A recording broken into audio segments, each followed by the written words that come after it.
Ration കാർഡുകാരെ സംബന്ധിച്ചിടത്തോളം ഇന്ന് സന്തോഷമുള്ള ഒരു വാർത്ത വന്നിരിക്കുകയാണ്. പക്ഷേ നമ്മൾ റേഷൻ കാർഡിനെ സംബന്ധിച്ച് എന്തുകൊണ്ട് വീഡിയോ ചെയ്യുന്നു ചോദിച്ചാൽ, വലിയ ഭൂരിപക്ഷം ആളുകൾക്ക് റേഷൻ കാർഡുണ്ട്. അവരത് അറിഞ്ഞിരിക്കണം.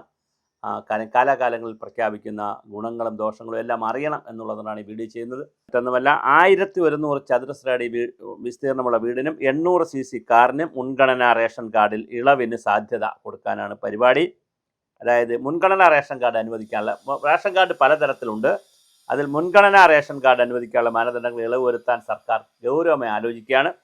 1100 ചതുരശ്ര അടി വിസ്തീർണമുള്ള വീടുകളും 800 cc എഞ്ചിൻ ശേഷിയുള്ള വാഹനങ്ങളും മുൻഗണനാ റേഷൻ കാർഡിലേക്ക് മാറുകയാണ്. അതിലേക്ക് പോകാനായിട്ട് തടസ്സമൊന്നുമില്ല. 2 നിബന്ധനകളിലും ഇളവ് വരുത്തുന്നത് സംബന്ധിച്ച് റിപ്പോർട്ട് ധനകാര്യ വകുപ്പിൻ്റെ സീരിയസ് ആയിട്ടുള്ള പരിഗണനയിലാണ്. ഉപഭോക്താക്കളുടെ മറ്റ് ആനുകൂല്യങ്ങൾ കൂടി മുൻഗണനാ റേഷൻ കാർഡിൻ്റെ പരിധിയിൽ വരുന്നതിനാൽ ധനകാര്യ വകുപ്പിൻ്റെ വിശദമായ പരിശോധനയും അനുമതിയും ആവശ്യമാണ്. ശേഷം സർക്കാർ തലത്തിലായിരിക്കും അന്തിമ തീരുമാനമെടുക്കുന്നത്. നിലവിൽ 2018 സംസ്ഥാന ഭക്ഷ്യസുരക്ഷാ ചട്ടം പ്രകാരം 1000 ചതുരശ്ര അടി വിസ്തീർണമാണ് വീടിൻ്റെ മുൻഗണനാ പട്ടികയിൽ നിന്ന് ഒഴിവാകുന്നതിനുള്ള ഒരു പരിധി. 4 അധികം ചക്രങ്ങളുള്ള വാഹനങ്ങൾ, സ്വയം ഓടിക്കുന്ന ടാക്സി ഒഴികെ ഉള്ളവരും പരിധിക്ക് പുറത്തായിരുന്നു, മുൻഗണനാ പട്ടികയിൽ നിന്ന് പുറത്തായിരുന്നു. നിലവിലെ സാമൂഹ്യ സാഹചര്യത്തിൽ 4 ചക്ര വാഹനം ആഡംബരമല്ലെന്ന നിരീക്ഷണത്തിലാണ് 800 cc എഞ്ചിൻ ശേഷിയുള്ള കാറുകൾക്ക് ഇളവ് അനുവദിക്കാൻ ആലോചിക്കുന്നത്. ഭിന്നശേഷിക്കാരായ അംഗങ്ങളുടെ യാത്രയ്ക്ക് കാർ അടക്കം ഉപയോഗിക്കുന്ന കുടുംബങ്ങളും ഉണ്ടല്ലോ. 1 ഏക്കറിലധികം ഭൂമി കൈവശമുള്ളവർക്ക് ഭൂമിയുടെ തരമനുസരിച്ച് പരിഗണന ലഭിക്കും. മാനദണ്ഡങ്ങൾ ഇളവ് വരുത്തണമെന്ന് വ്യാപകമായ ആവശ്യമുയർന്നതിൻ്റെ അടിസ്ഥാനത്തിൽ ഭക്ഷ്യമന്ത്രി അനൂപ് ജേക്കബ് സിവിൽ സപ്ലൈസ് കമ്മീഷണറോട് റിപ്പോർട്ട് ആവശ്യപ്പെട്ടിരുന്നു. അതിൻ്റെ പശ്ചാത്തലത്തിലാണ് ധനകാര്യ വകുപ്പിനോട് ഇതിനെ സംബന്ധിച്ചൊരു അഭിപ്രായം ചോദിച്ചിരിക്കുന്നത്. അപ്പോൾ ധനകാര്യ വകുപ്പ് കൂടി ഓക്കെ പറഞ്ഞാൽ റേഷൻ കാർഡുകാരെ സംബന്ധിച്ചിടത്തോളം അവർക്ക് വളരെ വലിയ ഒരു സന്തോഷം കിട്ടുന്ന വാർത്തയാണ്. പക്ഷേ ഇപ്പോൾ പ്രശ്നമെന്ന് വെച്ചാൽ, ഇപ്പോൾ 100 cc അല്ലെ 800 cc വാഹനങ്ങളൊക്കെ വളരെ കുറവാണ്.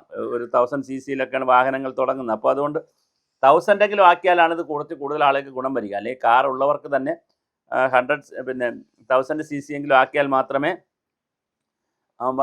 ഉള്ളൂ. മിക്കവാറും ആളുകളെല്ലാം ലോൺ എടുത്തൊക്കെ കാർ വാങ്ങിയിട്ടുള്ളവരുമൊക്കെ ആയിരിക്കും. അതുകൊണ്ട് തന്നെ എന്തായാലും ഇതൊരു നല്ല തീരുമാനമാണ് വരുന്നത്.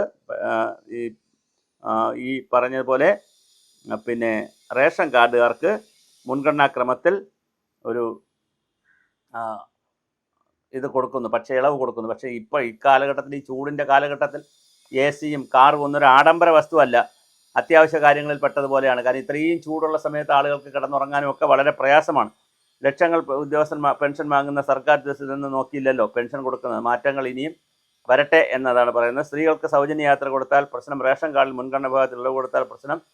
ഇതെന്ത് പറഞ്ഞാലും പ്രശ്നമെന്ന് പറയുന്ന കുറേ ആളുകളുണ്ട്. പക്ഷേ അതല്ല, റേഷൻ കാർഡിൻ്റെ മുൻഗണനാക്രമം വെച്ചുകൊണ്ട് അതിനകത്ത് വീടിൻ്റെ ചതുരശ്ര കിലോമീറ്റർ കണക്കാക്കിയും അല്ലെങ്കിൽ ചതുരശ്ര അടി കണക്കാക്കിയും, ഇപ്പോൾ 100 മീറ്റർ 110 മീറ്റർ എന്ന് പറയുമ്പോൾ 1100 ചതുരശ്ര അടി വിസ്തീർണമാക്കുകയാണ്. 1000 എന്നുള്ള 1100 ആക്കണം. അപ്പോൾ ഒരുപാട് ആളുകൾക്ക് അതിൻ്റെ പ്രയോജനം കിട്ടും.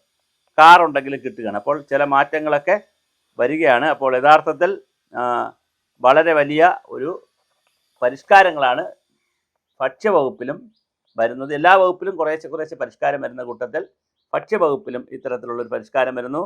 റേഷൻ കാർഡ് ഉടമകൾക്ക് വളരെ സന്തോഷം നൽകുന്ന ഒരു വാർത്തയാണ്.